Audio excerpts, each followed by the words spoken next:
Experts have been warning it's coming, but as the coronavirus surge gets worse, Governor Newsom hits what he calls the emergency brake, the new restrictions that could hit by this weekend. Plus, Santa Ana winds wreaking havoc in the East and North County, the damage being caused at San Diego businesses, homes, and highways. And we continue our Positively San Diego series, Season of Hope, how our favorite holiday traditions are adapting to stay open for local families. ABC 10 News at 6 starts now. The bottom line is if we don't act now, our hospital system will be overwhelmed. Governor Gavin Newsom announcing those actions, a much stricter new stay-at-home order based on how many people are in our ICUs. All of Southern California is expected to hit that trigger as soon as this weekend. Good evening. I'm Kimberly Hunt. And I'm Steve Atkinson. That new order would mean more businesses will have to close and travel would be limited. The governor says it's necessary to save lives. Our ABC 10 News reporter Jennifer Kastner breaks down the changes likely coming very soon. San Diego health officials are still uncertain of when the order could hit our region, but it could happen as soon as Saturday at midnight.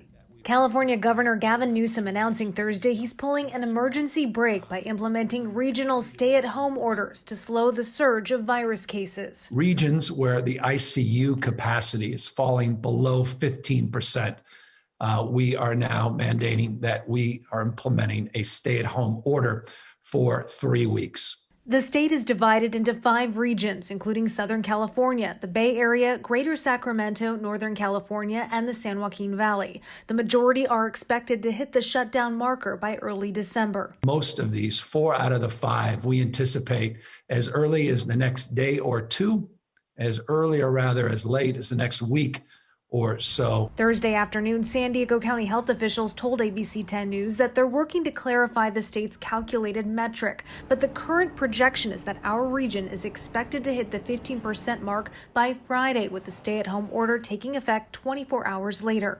Sectors to temporarily close include bars, wineries, personal services, and hair salons and barbershops. Sectors to remain open include schools that have received waivers, critical infrastructure, retail at 20% capacity, and restaurants for takeout and delivery. If we don't act now, our hospital system will be overwhelmed. If we don't act now, we'll continue to see a death rate climb, more lives lost. Additionally, Thursday, the governor announced that all non-essential travel will be temporarily restricted statewide. Jennifer Kastner, ABC 10 News. The governor's latest announcement left many business owners wondering how they will survive another shutdown. Under the state's new health order, salons and barber shops will have to close their doors once again. Corinne Lamb and her husband own Salado Salon in Rancho Bernardo, and she doesn't know how they'll survive without financial support. It's unfathomable how we can survive this way. Restaurants are also being asked to scale back to takeout and delivery only. The temporary shutdown is expected to last 3 weeks, depending on the county's ICU bed capacity. And yes, if you're looking at the calendar, that's past Christmas. Here is the latest on the coronavirus in San Diego County. 1,504 new cases were reported today, bringing our total to more than 86,000. 5 more people died. 1,040 San Diegans have lost their lives due to COVID. All right, now to these Santa Ana winds that have been causing devastation in communities all across the county. We saw huge gusts blasting cars on East County highways, and 2 big rigs were blown over on the 8. There have also been fires. At least 1 home was destroyed and a North County school forced to shelter in place. And even when the danger has not been life-threatening, it's still causing a problem for businesses whose outdoor setups, they are getting pummeled by those winds. ABC 10 News has team coverage for you. Let's begin with our reporter Jennifer Dela Cruz live near Alpine, where heavy winds mean power is out for tens of thousands of people. Jen. Hey Steve, the wind right now isn't too bad, but it definitely was gusting here earlier. And SDG&E says in just the past hour, they've actually restored power to about 14,000 customers, but there's still way more people without it. That number right around 60,000. That's a lot of people heading into a very chilly night with no way to stay warm. It is windy. Record-breaking Santa Ana winds touching communities all throughout San Diego County.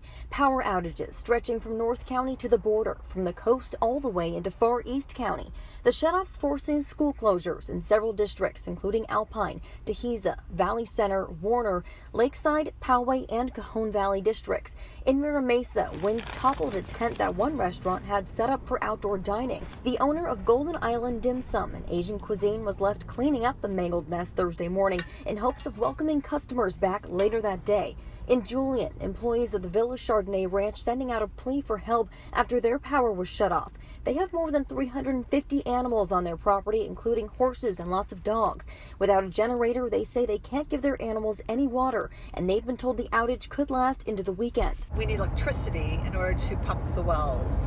Therefore, I've got a generator in the back of this car right now, a small one that will suffice for now, but we need an industrial size generator. They say they have a solar powered unit as backup, but it stopped working. There's no generators anywhere. We need an industrial size generator. Any help that we can get, please let us know. Please contact us as soon as possible. SDG&E says these are some of the highest winds they've seen since they began installing their network of weather stations nearly a decade ago. So far, their weather stations have seen wind gusts topping 94 miles per hour. And in just the past half an hour, the County Office of Education announced additional school closures for Friday. They include districts for Alpine, Deheza, Valley Center, Palma, and Warner. Hamacha Elementary, Eucalyptus Hills, and Lakeside Farms will also be closed for tomorrow. Reporting in Alpine, Jennifer Dela Cruz, ABC 10 News. Thank you, Jennifer. Cleanup is underway after a dangerous fire threatened homes overnight in Rancho San Diego. The Willow fire started about 10:30 last night. It quickly spread to homes on Willow Glen Drive, prompting evacuations. Crews attacked the flames from both the ground and the air. They did slowly gain control. The fire burned 30 acres. It destroyed one home and several others are badly damaged. We bring out everything to try and keep these small, because obviously we know these fires just grow exponentially if we don't get them caught early. Fire departments across the county have upped their staffing to be prepared for other possible fires. They asked the public to have an evacuation plan and their belongings ready to go. And there was a close call in San Marcos this afternoon when a brush fire nearly threatened buildings there. Our ABC 10 News viewers sent us video of plumes of black smoke pouring into the air. That fire sparked around noon south of Walnut Grove Park. It burned about 3 acres towards Twin Oaks Elementary School, so the campus was ordered to shelter in place as those flames approached. Fortunately, firefighters on the ground and in the air got to it in time to avoid any damage. ABC 10 News meteorologist Angelica Campos is joining us now, and she is live. It won't be quite so windy this weekend, but still significant fire danger, Angelica? Yes, Kim. So the bottom line is that the winds will continue. However, they're not going to be as strong as today. So our high wind warning just expired, which means those winds over 65 miles per hour are not expected anymore, but we still have the threat for gusty winds. They could range from 40 to over 50 miles per hour. So that's still windy for some of you. Now, as we look back at some of the strongest winds from today, they made it over 90 miles per hour in areas like Sill Hill. In Alpine, 76 miles per hour just east of where that Willow fire was. In Santa Isabel, 75. In Crestwood, 65 miles per hour. Now, other areas like OUTAGES, 67 miles per hour. Even Carlsbad reported winds over 40 miles per hour today. So coastal communities were under a wind advisory. That also has expired. The only warning in effect at this hour is a red flag warning until 10 p.m. on Saturday. And what this means is that with those winds offshore, even if they're not strong, they're going to keep relative humidity low, increasing fire danger, making brush more susceptible in case of a fire. So there's still plenty of danger, but thankfully the winds will not be as strong as earlier today. Some good news there. Very appreciated. Thank you, Angelica. You can track the breaking developments on any fires that break out through the 10 News app, and during last night's Willow fire, viewers were even able to watch a live feed directly from Sky 10. The app is free. You can search 10 News in the App Store. Scares you. It's so frightening. Worry and plea for help from this East County couple as they face another night without power. Our ABC 10 News reporter Michael Chin reveals the problem the lack of electricity creates for many San Diegans with health issues. Holly and Alan Shields got the call from SDG&E Wednesday night about a possible power shutoff. Hours later, it was shut off at their home in Descanso. My stomach just dropped.